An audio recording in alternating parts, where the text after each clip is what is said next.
Aku nggak tahu betul malah ditanya. Ini dia.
Waalaikumsalam.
Seluruh hadirin dimohon berdiri.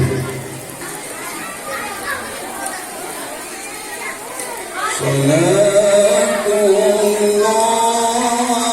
salamullah ala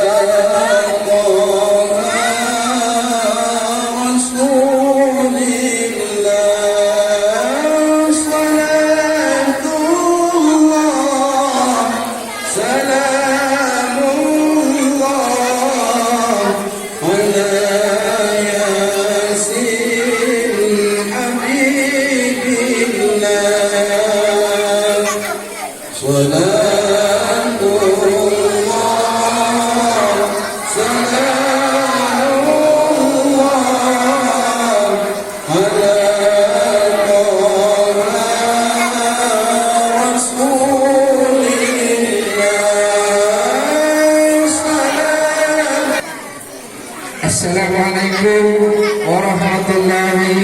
wabarakatuh.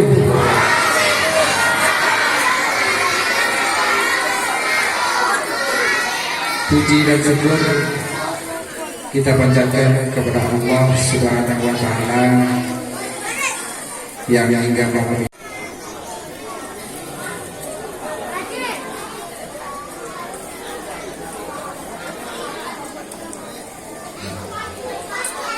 selamat datang Pak Wakil.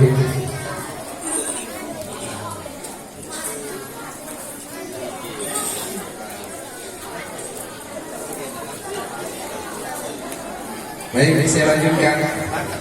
Selanjutnya begitu juga kepada kita semua, rekan-rekan terkhusus di struktur pengurus. Tentu saya berdiri di sini adalah bagian dari kita semua. Saya hanya mewakili teman-teman, tapi sejatinya adalah kawan-kawan, bapak-bapak, ibu-ibu semua sudah bekerja dan sukseskan ini. Itulah yang saya ucapkan banyak terima kasih. Tentu PR kita masih ada yang harus kita laksanakan nantinya. Dan terakhir, kami mewakili panitia tentu dalam hal menyiapkan tempat ataupun lain-lainnya masih jauh dari kesempurnaan. Tapi inilah yang kita miliki hari ini. Mudah-mudahan ini semua adalah diridhoi dan diberkahi oleh Allah Subhanahu wa taala. Mungkin itu saja yang bisa saya sampaikan. Kurang lebih saya mohon maaf. Wabillahi taufiq wal hidayah. Wassalamualaikum warahmatullahi wabarakatuh. Terima kasih kepada Ketua Panitia. Selanjutnya pemberian santunan anak yatim nantinya akan dikoordinir oleh Bang Rudi,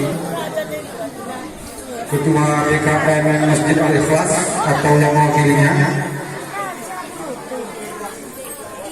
Ketua BKM Masjid Al-Ikhlas atau yang mewakilinya.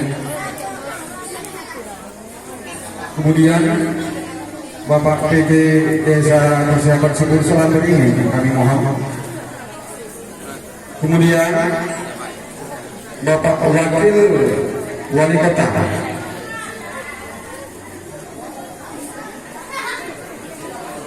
kami mohon kepada Bapak Wakil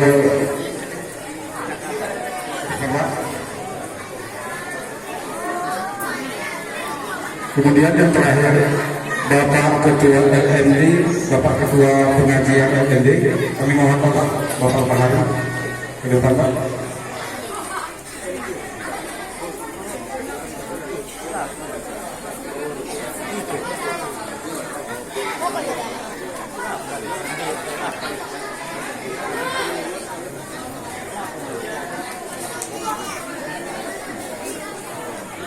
Kami mohon kepada Bapak Al-Ustaz.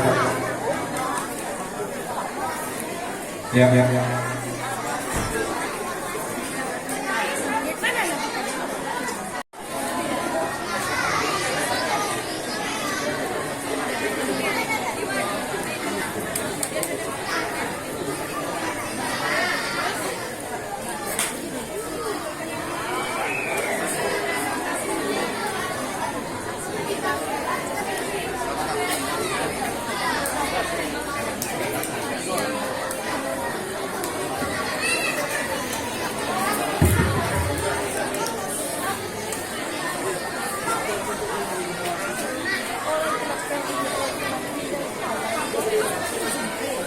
Bismillahirrahmanirrahim. Assalamualaikum warahmatullahi.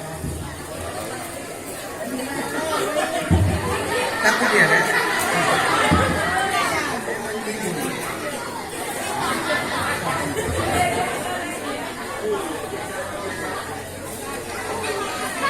Kita ulangi ya, sekali lagi. Assalamualaikum warahmatullahi wabarakatuh.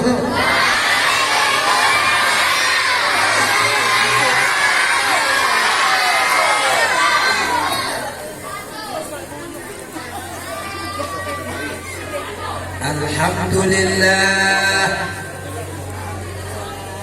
Wassalatu wassalamu ala sayyidina Rasulillah wa ala alihi wa sahbihi wa man walah. Ashhadu an la ilaha illallah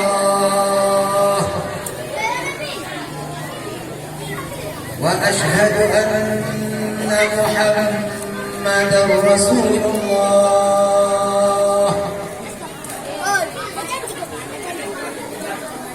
Ayo adik-adik, ikut adik.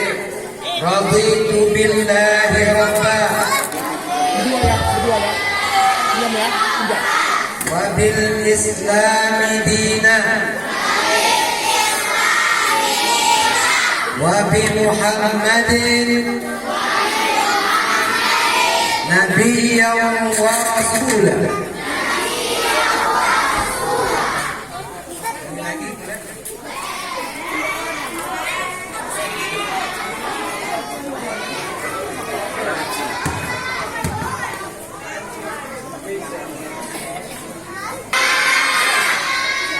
Kalian penghuni surga itu lebih banyak nanti anak-anak, betul kan? Yang betul. Udah makanya dengar lagi. Raditu billahi rabba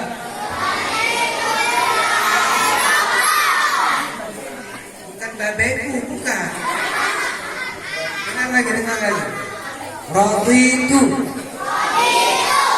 billahi rabba wa bil islami dina wa bi Muhammadin nabiyyan wa rasulah. Baik, dengar ibu. Nanti insya Allah ada kuis.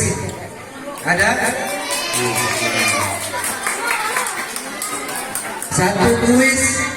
Satu kuis 50.000. Makanya ulang digulut, ulang kita bu. Yang mulia dan dimuliakan Allah, orang-orang bertuah, guru-guru kita, para alim ulama yang kita cintai dan kita sayangi semua. Mudah-mudahan negeri kita ini diberkahi oleh para alim ulama, agar negeri kita ini, negeri Syekh Hamzah Fansuri ini senantiasa diberkahi oleh Allah Subhanahu wa taala. Amin. Yang kami hormati dan muliakan Bapak Wakil Wali Kota Sepuluh Salam sekaligus Gubernur MPTPI Kota Sepuluh Salam, yang kami hormati dan muliakan, diajarkan oleh guru saya. Nama guru saya Abuya Syekh Haji Amran Wali Al-Khalidi. Untuk menadani Rasulullah Sallallahu Alaihi Wasallam caranya ada 3. Apa itu? Caranya cukup kerjakan yang 3 ini. Insya Allah kita telah dapat mengikut, mengamalkan, meneladani baginda Rasulullah Sallallahu Alaihi Wasallam. Orang dulu pernah berkata bahwa iman, Islam, tauhid, ma'rifat dan mesapat kekeh agama. Masalahnya begitu. Agama kita ini rukun Islamnya itu rukunnya 5. Coba dengar dengan baik. Rukun Islam itu 5, rukun iman 6. Setelah saya S1, belajar S1 nih, kemudian masuk saya S2, tesis, pulang saya ke Sepuluh Salam. Saya belum tahu ternyata ada rukun agama. Kapan saya rukun agama saat saya belajar kepada guru kita bersama Abu Syekh Haji Amran Wali Al-Khalidi.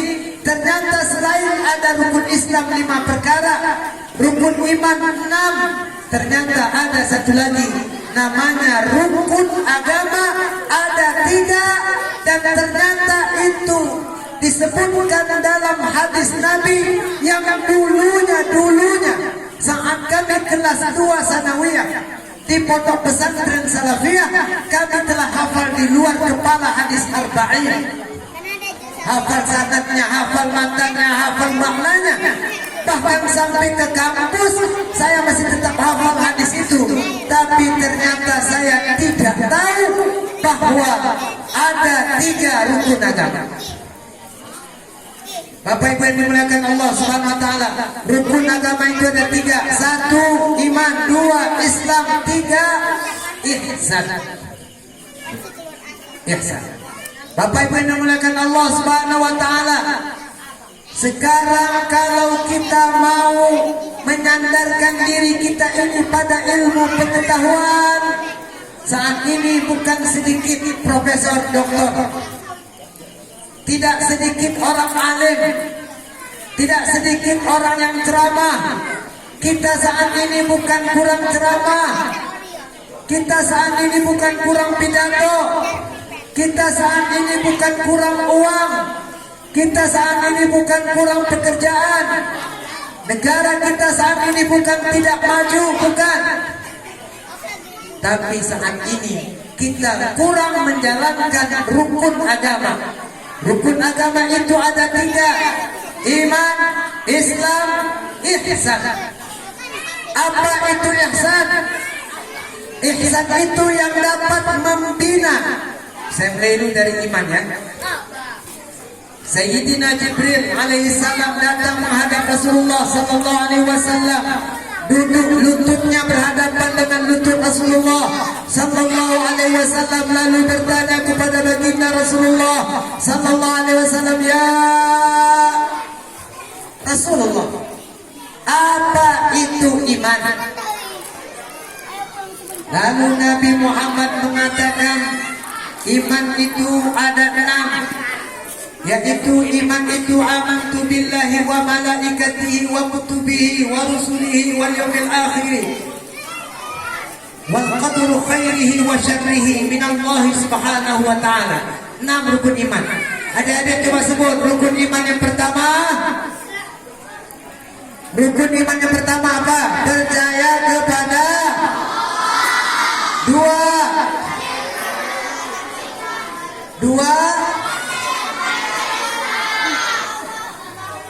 percaya kepada malaikat. Amantu billahi wa malaikati, percaya kepada malaikat. Ketiga, wa kutubihi, percaya kepada kitab-kitabnya. 4, wa rusulihi, percaya kepada rasul-rasulnya. Wal yaumil akhir, percaya kepada hari akhirat. 6, percaya kepada qadar baik dan qadar buruk, itu datangnya dari Allah Subhanahu. Itu namanya percaya. Bapak Ibu, mari kita lihat apa beda percaya, apa beda tahu, apa beda rasa. Kita lihat sendiri. Yang kedua, lalu Jibril pun bertanya lagi, "Ya Rasulullah, ma huwa Islam?" Apa itu Islam? Islam itu an tu'mina billah. Islam itu an tashhada an la ilaha illallah wa anna Muhammadan Rasulullah. Hendaklah kamu, yaitu bersyahadat kepada Allah Subhanahu wa taala dan naik saksi bahwa Nabi Muhammad itu utusan Allah Subhanahu. Udah ngantuk? Belum? Yang kedua, anta syahada an la ilaha illallah wa anna Muhammadan Rasulullah wa tuqimas salah. Ini yang kedua, rukun Islam. yaitu mendirikan sholat berapa rakaat? Dalam seminggu 5 rakaat atau dalam satu hari 5 waktu? Coba. Dalam satu hari 1 malam kita melaksanakan sholat berapa rakaat? 17 rakaat. Kalau ada bapak-bapak kita yang kurang 17 rakaat, maka beliau kurang, misalnya sholat subuhnya nggak ada, misa.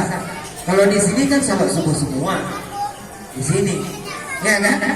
Kalau dia kurang 2 rakaat, berarti bapak itu berapa rakaat dia?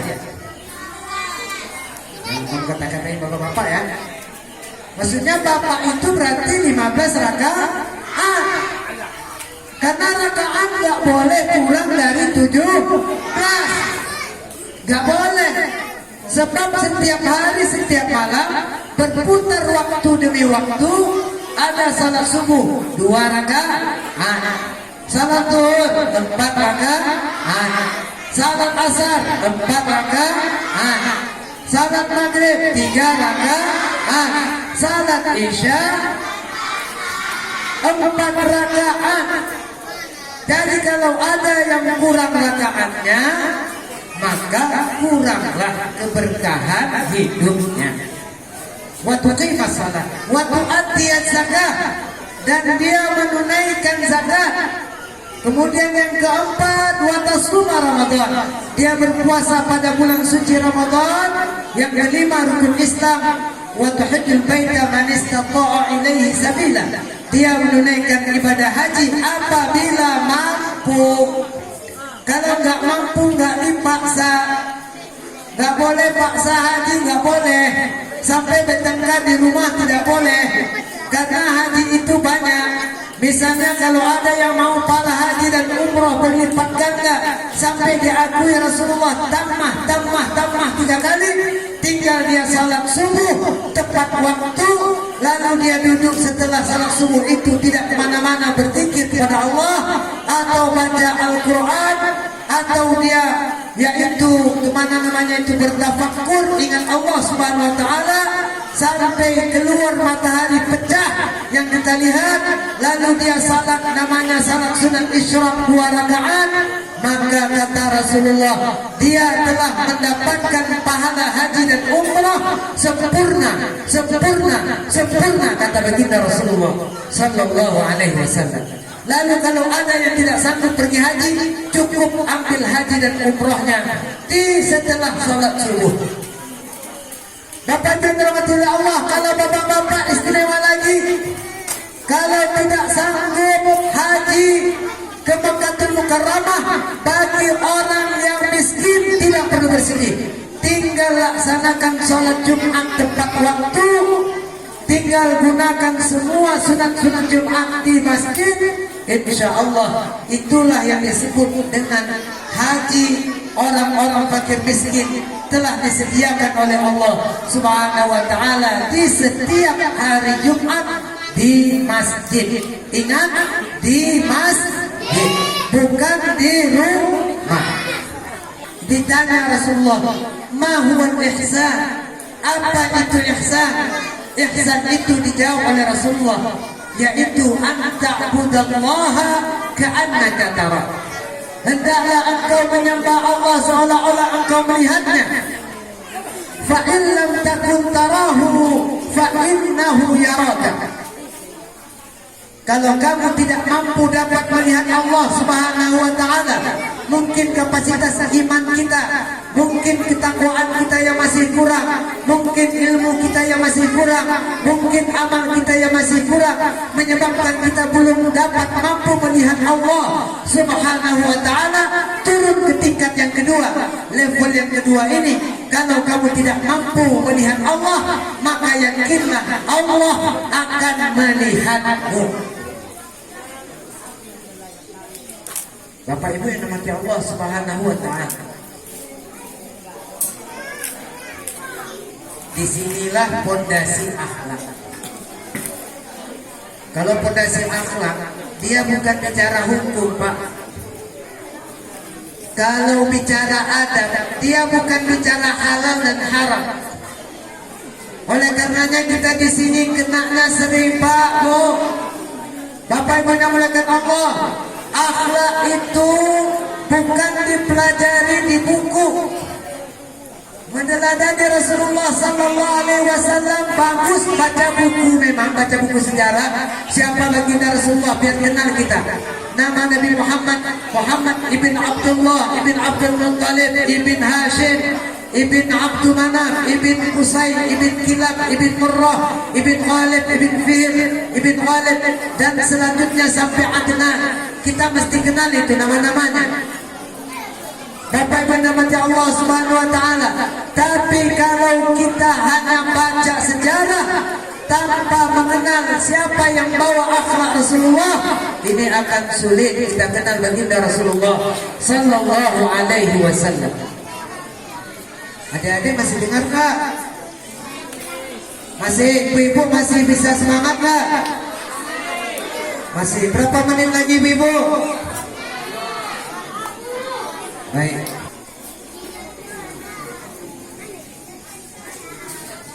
Ada satu kisah. Ini kisah pertama ini. Ada satu kisah saking cintanya dia kepada Nabi. Namanya hiduplah pada waktu itu namanya Syekh Farazdak. Siapa namanya? Syekh Farazdak. Syekh Farazdak ini beliau senantiasa memuji Rasulullah Sallallahu Alaihi Wasallam. Kayak kita nyanyi, kayak kita bersenandung saat ini. Tala'al. Sekali lagi saya ulang. Tala'al. Min thani wajabash مدعا لله طلع بدر علينا من ثنيات الوداع وجب الشكر علينا مدعا لله banyaklah pujian-pujian Rasulullah Sallallahu Alaihi Wasallam. Ada yang menyebut Anta syamsun, anta badrun, anta nurun, fauqa nurin. Banyak pujian-pujian seperti ini dilantunkan oleh seorang namanya Syekh Farazdak. Pada suatu saat Syekh Farazdak ini melantunkan pujian-pujian di hadapan makamnya baginda Rasulullah Sallallahu Alaihi Wasallam di Madinatul Munawwarah. Lalu satu orang lewat. Lewatlah satu orang yang orang tadi membawanya. Syekh Farazdak, ikutlah saya. Lalu Syekh Farazdak diajak ikut bersama orang yang membawanya. Lalu Syekh Farazdak ikut. Syekh Farazdak dibawa jauh ke luar kota Madinah. Sesampainya di luar kota Madinah, seseorang yang membawa Syekh Farazdak itu lalu membawanya dia ke rumah. Sampai ke rumahnya, dibawa masuk ke dalam rumah, disuruh duduk dengan baik. Lalu tuan rumah ini mengambil gunting. Mengambil apa Bapak Ibu? Adik-adik mengambil apa? Diambillah gunting oleh yang punya rumah. Lalu yang punya rumah itu memegang erat Syekh Farazdak. Setelah dipegang erat Syekh Farazdak ini kisah nyata ini. Setelah dipegang erat Syekh Farazdak ini, dipegang, diambil lidahnya, dipotong lidah Syekh Farazdak. Setelah dipotong lidahnya dengan tegas, seseorang itu mengatakan, wahai Syekh Farazdak, coba lagi kamu puji baginda Rasulullah Sallallahu Alaihi Wasallam. Maka Syekh Farazdak ini karena telah terpotong lidahnya, sangat sangat kesakitan, maka dia hanya dapat mengalirkan air matanya. Setelah dia mengalirkan air matanya, lalu yang punya rumah melepas Syekh Farasdak. Ternyata orang yang punya rumah ini sangat anti kepada orang yang memuji-muji Rasulullah sallallahu alaihi wasallam. Setelah keluar rumah, lalu karena Syekh Farasdak ini sangat kesakitan, lalu Syekh Farasdak ini pergi ke makam Rasulullah sallallahu alaihi wasallam. Sesampainya di makam Rasulullah sallallahu alaihi wasallam, dia mengatakan kepada Allah dan makam Rasulullah, "Ya Allah, seandainya penghuni makam ini, penghuni kubur ini suka kepada syair puji-pujianku kepadanya, dan engkau ya Allah ridha kepadaku aku memuji kekasihmu, maka kembalikanlah lidahku ini." Itu kata Syekh Farasdak. Karena Syekh Farasdak ini kesakitan, Masya Allah, luar biasa sakitnya. Tangis air matanya tidak terbendung, luar biasa sakitnya. Yang sangat dia sedihkan bukan lagi masalah lidahnya, tapi dia mengingat, ya Allah, bagaimana aku memujimu dan memuji kekasih Nabimu, kekasihmu ya Allah, Sayyidina Muhammad sallallahu alaihi wasallam, sedangkan lidahku sudah tidak ada. Karena dia teringat seperti itu, lama-kelamaan dia tertidur di depan kuburnya Rasulullah sallallahu alaihi. Lanjut. Lalu Syekh Farasdak dalam tidurnya bermimpi dengan Rasulullah sallallahu alaihi wasallam. Dalam mimpi dia dengan Rasulullah bilang kepada Syekh Farasdak, "Ya Syekh Farasdak, ambil lidahmu tadi yang kau pegang." Diambil lidahnya yang sudah putus, diambil oleh Rasulullah sallallahu alaihi wasallam dalam mimpi. Lalu lidahnya itu dipasang kembali ke lidahnya Rasulullah sallallahu, ke lidahnya Syekh Farasdak. Di saat itu lidahnya Syekh Farasdak dalam mimpi telah tersambung kembali lidahnya. Maka lama-kelamaan beliau tertidur. Dalam tertidurnya lalu nantinya terbangun. Setelah terbangun, Syekh Farasdak bingung dengan kondisi saat itu. Ternyata lidahnya telah terpasang kembali dengan baik. Lalu yang dilakukan oleh Syekh Farasdak kembali memuji Rasulullah dan memuji kepada Allah Subhanahu wa ta'ala. Setelah itu Syekh Farasdak tahun berganti Syekh Farasdak ini begini. Tiap tahun naik haji. Kebiasaan beliau tiap tahun naik haji, tapi setiap tahun beliau ke makam Rasulullah khusus baca syair puji-pujian kepada Rasulullah sallallahu alaihi wasallam. Sampai tahun berikutnya Syekh Farasdak ketemu dengan seorang anak muda yang sangat ganteng. Anak muda yang sangat ganteng ini ketika melihat Syekh Farasdak ini memuji-muji Rasulullah, maka anak muda ini kembali mengajak Syekh Farasdak untuk main-main ke rumahnya. Syekh Farasdak tidak nolak, lalu pergi lagi, yaitu menemani seorang anak muda ini. Lama-kelamaan anak muda ini bawa Syekh Farasdak. Ternyata dia bawa langsung ke rumah yang dulu tempat dipotong lidahnya. Sesampainya di rumah itu Syekh Farasdak terkejut. Ada sebuah jeruji besi besar, yang di sana ada binatang kera. Tahu kera? Tahu kera? Di situ monyetnya sudah dikurung di dalam jeruji besi. Pada saat itu anak muda itu suruh duduk Syekh Farasdak. Ini rumah. Syekh Farasdak tahu, ya Allah, ini rumah yang dulu dipotong lidah saya. Apakah anak muda ini memotong lidah saya lagi? Dalam hati Syekh Farasdak, saya tidak takut.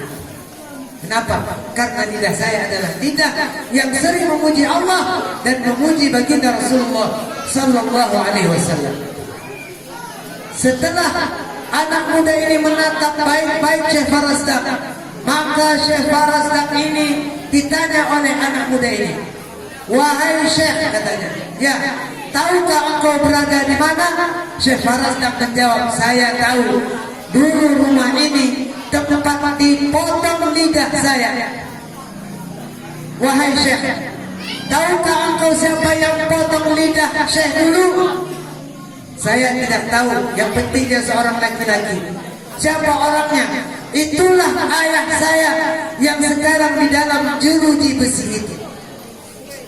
Ternyata Bapak Ibu yang dirahmati Allah Subhanahu wa taala, dalam Al-Qur'an disebutkan itu bahwa qiradatan khasiin.